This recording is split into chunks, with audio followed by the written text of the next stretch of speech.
मेरे प्यारे बच्चों, एक बार फिर से आपके अपने प्यारे से YouTube channel maths by DK sir में मैं स्वागत करता हूं। मैं डीके सर आज मॉडल पेपर सेट नंबर 8 लेके आए हैं, जो कि आप सभी को पता है कि 1 मार्च को आप सभी का पेपर है। प्यारे बच्चों, ढेर सारी कामनाएं दुआएं देता हूं आप सभी को, सारे पेपर आपके बहुत अच्छे से जाएं, ठीक है ना। चलिए आज चलते हैं सेट नंबर 8 की स्टार्टिंग करना। पहला क्वेश्चन देखो आ चुका है, ठीक। पहला क्वेश्चन आपकी स्क्रीन पे आ चुका है।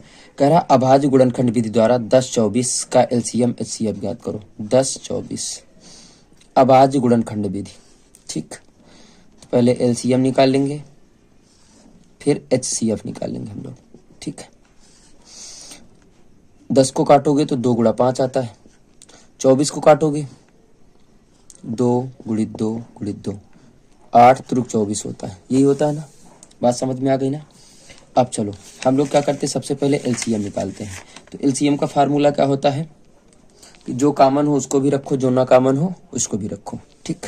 पहला देखो 2 कॉमन है तो 2 रखो, उसके बाद 2 रखना ही रखना है, 2 रखना है, 3 रखना, फिर 5 रखना है।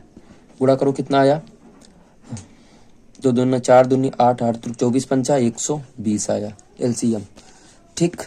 एचसीएफ आपका कितना आ जाएगा प्यारे बच्चों, 2 ही कॉमन मिल रहा था, कितना आ गया 2 आ गया, यानी आपका उत्तर हो जाएगा 120, 2 प्यारे बच्चों, ठीक है। प्यारे बच्चों दूसरा क्वेश्चन आपकी स्क्रीन पे आ चुका है, उसमें लिखा गया है समीकरण 2x + y - 3 = 0 तथा x - y + 2 = 0 का हल होगा। हमने लिख रखा, देखो समीकरण तुलना करा लिया, a1x + b1y + c1 = 0 से तुलना कराया, उसमें कराया a2x + b2y + c2 = 0 से तुलना कराया, सबके मान निकालिए प्यारे बच्चों। फिर ये कंडीशन मैंने अप्लाई कराई, तो यहाँ पे मान रखने पर देखो डज नॉट टू आ रहा, पहले में ही डज नॉट आ रहा। इसका मतलब ये हो गया कि इसका अद्वितीयक हल है। क्या है, अद्वितीयक हल होता है, यानी रेखाएं एक बिंदु पर प्रतिच्छेद करेंगी, ठीक है ना। ऑप्शन आपका ए सही हो जाएगा प्यारे बच्चों, ठीक है। प्यारे बच्चों चलिए पहले वाले क्वेश्चन नंबर तीसरा देखो आपकी स्क्रीन पे आ चुका है प्यारे बच्चों। उसने कहा कि यह समीकरण 2x² - 8x + c = 0 है। करा के मूल बराबर है, जब मूल बराबर होते तो डी का मान 0 लिखा जाता है। हमने तुलना करा लिया, देखो सबके मान निकाल लिए, डी का मान 0 रखा बी का मान है -8 का स्क्वायर -4ac, ठीक। 0 ये हो जाएगा 64 - 8c, ये माइनस का रखा प्लस में ले जाओ प्यारे बच्चों, तो 8c = 64, 8 8 64, c = 8, 8 पूछ रहा था, यानी c बराबर कितना मिल गया 8, यानी ऑप्शन आपका डी सही है प्यारे बच्चों। देखो एक बार मिला के, ठीक है ना। चलिए चलते हैं प्यारे बच्चों, ये चौथा सवाल है। समीकरण लिखा है आपके सामने, लिख रखा, मैंने तुलना करा लिया, मान निकाल लिया। समीकरण a1/a2 = b1/b2। वैसे तो ये आपके सिलेबस में है नहीं, लेकिन मैं बता दे रहा हूँ, ठीक है, आपको जानकारी के लिए आपकी। मान रखो बेटा, तो इसका मान 1, इसका मान 2 बराबर 3/6, इसका मान 5/16। देखो 1 2 1 2, 1/2 तो आ जाएगा, यानी 1/2 बराबर 1/2 बराबर 5/16, ठीक। यानी इसका अद्वितीयक या इसमें कोई भी हल नहीं हो सकता। ऑप्शन सी देखो, कोई भी हल नहीं बेटा, इसमें कोई 2 ही बराबर नहीं, 3 बराबर होनी चाहिए, कोई भी हल नहीं है प्यारे बच्चों। तो पांचवा क्वेश्चन देख लेते हैं। पांचवा क्वेश्चन देखो आपकी स्क्रीन पे आ चुका है, लिखा है कि 1/x² + 6 = 1/10। तो x का मान वैल्यू ऑफ x क्या होगा, 13 गुणा कर दो तो 10 बराबर हो जाएगा x² + 6, तो 10 माइनस का 6 इधर आ जाएगा, x² बराबर कितना बचेगा 4, तो x बराबर √4, स्क्वायर हटाओगे अब वर्गमूल ले लो बेटा, तो x बराबर ±2 आ जाएगा। ऑप्शन कौन सा सही, बी ऑप्शन आपका सही प्यारे बच्चों, ठीक है ना। मिलते हैं अगले क्वेश्चन 6 नंबर पे। क्वेश्चन नंबर 6 देखो, 2 त्रिभुज ABC PQR में ये आपको दिया है AB/QR, BC/PR और CA/PQ दिया है। तो AB मान लो ये A है तो ये B हो गया, ठीक, ये C हो गया। अब इसमें देखो QR लिखा, इसको अगर हम Q माने ये R हो गया तो ये P बनेगा। देखो AB/QR, AB/QR ये हुआ, BC/PR तो BC/PR हो गया, CA/PQ तो CA ये हो गया, PQ ये हो गया ना। अब कंडीशन इसमें 4 दी है, देखो बताना कौन से, हमारे हिसाब से यानी इसके हिसाब से और हमारे भी हिसाब से पहली कंडीशन सही है, पी क्यू आर समरूप हो जाएगा। देखो कौन सा, पी क्यू आर उल्टा लिया तो सी ए बी ये समरूप त्रिभुज हो जाएंगे बेटा जब भुजानुपातिक में। तो कंडीशन नंबर पहले से ही प्यारे बच्चों, ठीक है ना। चलते हैं अगले क्वेश्चन पे, 7 नंबर क्वेश्चन। देखो एक रेखा दी गई है, इसका निर्देशांक है -2,6 और इसका है -2,10। इसके निर्देशांक पूछ रहा। आपको सूत्र पता है कि x1 + x2/2 होता है, कामा y1 + y2/2 होता है। x1 + x2 तो माइनस हो जाएगा, कामा y1 + y2/2, 2 दूनी 4/2, कामा 16/2, 2 दूनी 4, 2 अट्ठे 16, यानी -2,8। ऑप्शन देखो कौन सा सही है, ऑप्शन सी आपका सही है, राइट दिस आंसर। अब चलिए क्वेश्चन, ठीक है प्यारे बच्चों।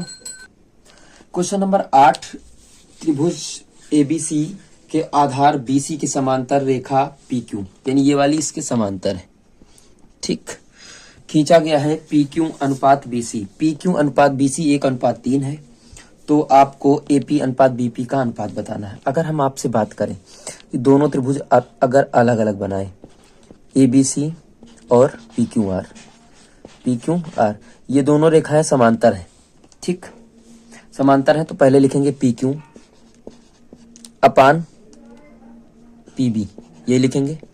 ये तो लिखते हैं कि नहीं लिखते, बात समझ में आ रही। अगर इसके नीचे ए बी लिखेंगे, बात को समझो, ए बी लिखेंगे। फिर अगर क्यू आर लिखेंगे, पी क्यू बटे बी सी दिया है, ठीक है, त्रिभुज गलत बन गया था। यहां से ए बी लेंगे, अगर यहां से ए पी लो, पहले ए पी, इस पे क्या हो जाएगा, ए बी होगा ना, बराबर इस पे पी क्यू, इस पे क्या होगा, बी सी, बराबर अगर हम ए क्यू लेंगे इसमें हो जाएगा ए सी, तो इससे तो मतलब ही नहीं, इसको हटा दो, ठीक, इसका मान रखो। तो A P upon A B बराबर 1:3। बात को समझो, यहाँ पे ए बी बराबर हमारे पास दो चीजें A P plus B P है ना, रखो। पहले इसको पलटो, ये सवाल बता भी चुके हैं। A B upon A P करो, तिर्यक गुणा कर दो, 3/1 हो जाएगा। अब यहाँ से देखो ए बी का मान रखो, A P plus B P बटे ए पी बराबर 3/1, अलग अलग तोड़ो, ए पी अपान ए पी अलग अलग तोड़ दिया, plus B P upon A P बराबर 3, ये कट जाएगा, कितना बचेगा 1, प्लस बी पी बटे ए पी बराबर 3। एक को इधर से हटा दो तो काहे में चला जाएगा, माइनस का चला जाएगा, प्लस का रखा, तो 3 - 1 बराबर कितना आ जाएगा, 2/1 आ जाएगा ना। अब इसको फिर से पलट दो, तो A P upon B P बराबर 1/2, यानी कितना मिल गया अनुपात, 1:2 मिल गया। ऑप्शन आपका देखो बेटा ए सही है, ऑप्शन कौन सा सही, ए ऑप्शन, ठीक है ना। अब चलिए चलते हैं 9 नंबर क्वेश्चन पे, बता देते हैं इसी जगह, ठीक है प्यारे बच्चों। आपकी लाइक नहीं आ रही बेटा, देखो आपका प्यार झलकना चाहिए, कह रहा है इतना है, तो आपसे पूछ रहा tan a का मान बताओ, ठीक। अब देखो एक डायग्राम अगर हम लोग ट्रायंगल बनाएंगे तो ए समकोण दे देंगे, बी हो गया, सी हो गया। आपको पता है कि लंब बटे कर्ण होता है, लंब का मान बेटा कितना है 4, कर्ण का मान 5 है, तो आधार 3 आएगा, स्वाभाविक सी बात है, पाइथागोरस प्रमेय लगाएंगे, ठीक है ना। कर्ण स्क्वायर बराबर लंब square plus Aadhaar square, tan a बराबर क्या हो जाएगा, लंब बटे आधार, लंब का मान 4 बटे आधार का मान 3, तो 4/3 ऑप्शन चूज करो, सी ऑप्शन आपका right this answer. Question number 10 में चलेंगे। 10वां क्वेश्चन देखेंगे। देखो sine theta minus cos theta बराबर आपको 0 दिया है, तो आपको मान बताना है साइन की पावर 4 थीटा प्लस कास की पावर 4 थीटा। तो साइन थीटा माइनस में रखा, प्लस में ले गए, इंटू 1 होता ही आप सभी को पता, तो कास थीटा गुणा में रखा, भाग मिला, 1 बच गया। Sine theta upon cos theta बेटा टैन थीटा होता है, टैन थीटा बराबर 1। टैन में 1 किसका मान होता है, आपको सभी को पता है प्यारे बच्चों, टैन 1 45 का मान होता है, 45, तो tan 45, ये कट जाएगा, थीटा बराबर 45। चलिए फिट करा दो यहाँ पे, तो साइन 45 की होल पावर 4, कास 45 की होल पावर 4, इसका मान होता है 1/√2 होल पावर 4 प्लस 1/√2 की होल पावर 4। अब बात समझ में आ रही ना। अब देखो, यानी कहने का मतलब √2 को 4 बार लिखो, √2 × √2 × √2 × √2, इसका मतलब 2 होता है, इसका मतलब 2 होता है, 2 दूनी 4 आ जाएगा। तो कितना बचेगा, 1/4 प्लस 1/4, एलसीएम ले लो 4, तो 1 + 1 यानी 2/4, काट दो, 2 1 कम 2, 2 दूनी 4 यानी 1/2 आ जाएगा। ऑप्शन देखो आपको कौन सा सही, बी ऑप्शन आपका राइट दिस आंसर। ठीक है, चलिए चलते हैं। 11 नंबर क्वेश्चन लिखा है, 10 नंबर हो गया, 11 नंबर देखो स्क्रीन पे आ चुका है। 6 मीटर ऊंचे, यानी ऊंचाई कितनी है, 6 मीटर, ये 6 मीटर ऊंचा है। कह रहा कि 2√3 मीटर दूर है, तो आप सूर्य का उन्नयन कोण, मान लिया थीटा है, हमने सीधा सीधा लगाना प्रारंभ कर रहा हूँ, ऑब्जेक्टिव क्वेश्चन है, थीटा है, तो tan थीटा बराबर सीधा सीधा AB/BC, यानी 6/2√3, 2 से काटो 3 आया, 3/3√3, संग में ले लो बेटा इसका, तो ये 3 होते, 3 से कट जाएगा, √3 बचा है ना। तो tan थीटा बराबर √3 यहाँ √3 बचा, तो √3 कितने का मान होता है, tan 60, tan कट गया, थीटा बराबर कितना आ गया, 60 आ गया प्यारे बच्चों। तो ऑप्शन देखो कौन सा सही है, ऑप्शन आपका ए सही है प्यारे बच्चों। ठीक है ना, 12वां नंबर भी इसी तरीके से दे दिया उसने। 12वां नंबर कहा है, मैदान में खड़ी एक कार का 75 मीटर ऊंची मीनार के साथ अनुमान कोण, यानी मीनार ये बन रही है तो इसका 75 मीटर ऊंचा है, कितना ऊंचा है 75, और इसका अनुमान कोण कितना बन रहा है 30, तो ये वाला कोण कितना हो जाएगा 30 हो जाएगा। आपको पता है एकांतर कोण होते अवनमन उन्नयन बराबर हो जाएंगे। आधार से मीनार के आधार से कार की दूरी, यानी ये वाली दूरी बताना है, ठीक, तो ABC हो गया। कितना ले लेंगे बेटा, tan 30, ट्रायंगल ले रहे हैं त्रिभुज ABC, tan 30 बराबर 75 बटे इसको मान लो BC, tan 30 का मान 1/√3, तो 75 BC, तिर्या गुणा कर दो फटाक से, तो BC बराबर 75√3, आपका यही उत्तर आ गया। दशमलव में तो नहीं ला रहा, हाँ ठीक है, ऑप्शन आपका बी सही है प्यारे साथियों। ठीक है ना, अब चलते हैं 13वें क्वेश्चन पे। 13वां क्वेश्चन है ये, ठीक है, और 8वां सेट आपको बता रहे हैं हम आज, 2 सेट और बचेंगे, 10 सेट का वादा किया था, 10 सेट पूरा हो जाएंगे। उसके बाद एक बार किताब में जितने चैप्टर हैं सारे चैप्टरों को सूत्र का रिवीजन करेंगे, बस फिर दैट्स ऑल, फिर अच्छे से आप लोग पेपर दो। 13वां क्वेश्चन लिखा है, एक कार के 2 वाइपर हैं, आच्छादित नहीं करते हैं, आच्छादित का मतलब एक दूसरे को स्पर्श नहीं कर रहे हैं। प्रत्येक वाइपर के पत्ती की त्रिज्या यानी लंबाई, यानी त्रिज्या हमारे पास कितनी है r, त्रिज्या बराबर r सेंटीमीटर, थीटा बराबर 120 अंश का कोण बनाते, थीटा वही। अब देखो त्रिज्यखंड होगा, जैसे यहां से वाइपर लगा है तो इतनी दूर तो ही ऐसे ग्राउंड करेगा, कार में ऐसे ही तो ग्राउंड करता है कि नहीं करता, करता है ना, ठीक। तो दोनों पत्तियों के फुहार द्वारा या फुहार किया गया भाग का क्षेत्रफल, सूत्र का होगा 2 पत्ती है ना, थीटा पाई r स्क्वायर बटे 360, त्रिज्यखंड बनना बेटा, ठीक, वृत्तखंड ना बना दो, गुणित 120 पाई r का मान वही है 360, 0 से काटो 12 36, यानी उत्तर हमारा मिल जाएगा 2/3 पाई r स्क्वायर। ऑप्शन आपका डी सही है। ठीक है, आप 14 नंबर क्वेश्चन देखो, त्रिज्यखंड से ही रखा हुआ है। कह रहे हैं कि सुई 8 सेंटीमीटर लंबी है, यानी त्रिज्या हमको दे दिया 8 सेंटीमीटर लंबी है। 5 मिनट में मिनट की सुई द्वारा बनाए गए त्रिज्यखंड का क्षेत्रफल 1 मिनट में कितने अंश का कोण होता है 6, तो 5 मिनट में कितने अंश का कोण हुआ 5 मिनट में, यानी 6 × 5 बराबर कितना हो जाएगा 30 अंश का कोण हो जाएगा। त्रिज्यखंड का क्षेत्रफल बराबर थीटा पाई r स्क्वायर बटे 360, प्यारे बच्चों बहुत बार बता चुके, थीटा का मान 30, पाई r स्क्वायर ऐसे रखा रहने दो, 3 से काटो ये आ जाएगा 12, ठीक, तो आ जाएगा पाई r स्क्वायर बटे 12 मीटर या सेंटीमीटर स्क्वायर, इसमें कुछ लिखा ही नहीं, ठीक। ऑप्शन आपका बी सही प्यारे बच्चों। कौन सा चलते हैं हम लोग 15 नंबर क्वेश्चन की ओर।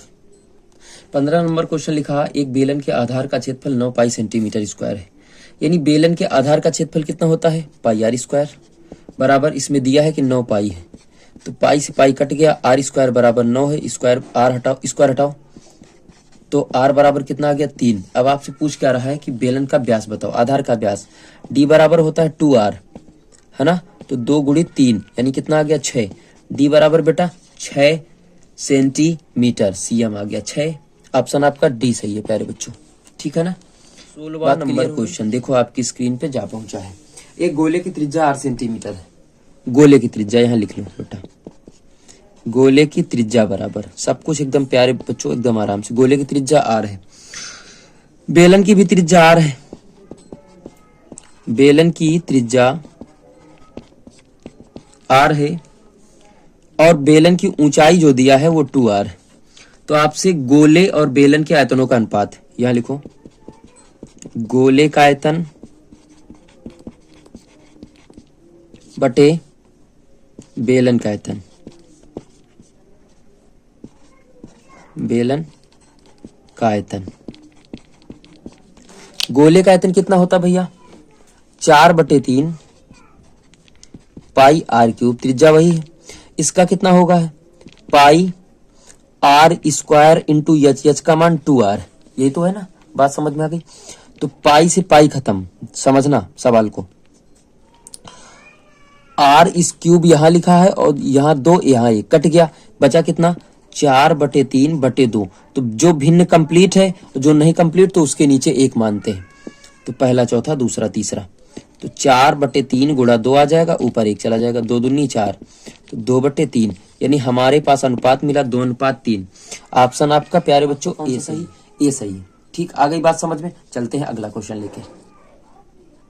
क्वेश्चन नंबर 17 कह रहा 1 से 15 तक की सम संख्याओं का समांतर माध्य।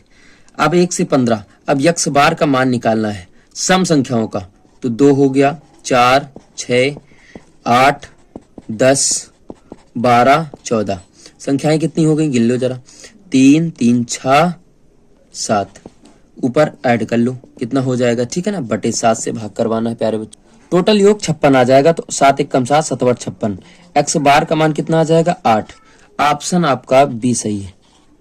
ठीक, अब कह रहे हैं 18वां क्वेश्चन, जो कि ज्यादा पूछा जाता है। 18वां नंबर क्वेश्चन है कि यदि गोले का व्यास डी है, यानी व्यास हमारे पास कितना है, डी।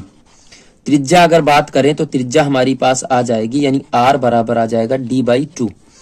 कह रहा गोले का आयतन क्या होगा, आयतन बराबर वॉल्यूम बराबर आयतन बराबर 4/3 पाई आर क्यूब, यानी d/2 का होल क्यूब। यही तो होगा ना, कुछ लोग बहुत गलत करते हैं सवाल। 4/3 पाई, अब ये देखो d क्यूब हो जाएगा, बटे 2 की घात 3 का मतलब 8 हो जाता है। तो 4 दूनी 8, कितना हो जाएगा, 2 3 6, तो पाई d स्क्वायर बटे 6। ये आपका उत्तर सही हो जाएगा। कौन सा सही है देखो, हाँ, सेंटीमीटर क्यूब, यहाँ क्यूब है प्यारे बच्चों। तो ऑप्शन आपका डी सही है। ठीक है ना, बात समझ में आ गई ना। अब चलिए चलते हैं 19वां नंबर सवाल लिखा है कि -5, -1, -3, -7 समांतर श्रेणी का सार्वांतर बताओ। हमने बताया कि d बराबर a2 माइनस a1 होता है। a2 का मान -1 है, माइनस इसका मान -5, -1 + 5 हो जाएगा, कितना आ जाएगा 4। तो d बराबर हमारे पास कितना मिल जाएगा 4। ऑप्शन देखो कौन सा सही है, ए सही है ऑप्शन। ठीक, ये सही है। अब बात समझ में आओ, देखो 20वां क्वेश्चन देखो आपकी स्क्रीन पे आ चुका है। 20वें क्वेश्चन का आंसर आप लोगों को कमेंट बॉक्स में फेंक के मारना है। और हम बता चुके हैं कि कोण b बराबर 90 आएगा। पाइथागोरस प्रमेय लगा के देखो प्यारे बच्चों, ठीक है ना, लग जाएगा। अब लग जाएगा ना प्यारे बच्चों, ना लगा पाना बताना, वैसे तो मैंने बता रखा है पिछले सेट में। ठीक है प्यारे बच्चों, 2 सेट आपके और बाकी हैं, फिर उसके बाद हम आपको सूत्र की पीडीएफ भी भेज देंगे या सूत्र का एक बार रिवीजन करवा देंगे। बस दैट्स ऑल प्यारे बच्चों, थैंक यू, दैट्स ऑल। ज्यादा से ज्यादा मेरी मदद करें प्यारे बच्चों, मुझे बहुत जरूरत है यूट्यूब चैनल की, कि मेरा यूट्यूब चैनल उठ जाए। और आप सभी लोग अगर ढेर सारा प्यार देंगे तो बहुत जल्द ही जल्द उठ जाएगा प्यारे बच्चों। ठीक है, मिलते हैं अगली क्लास में।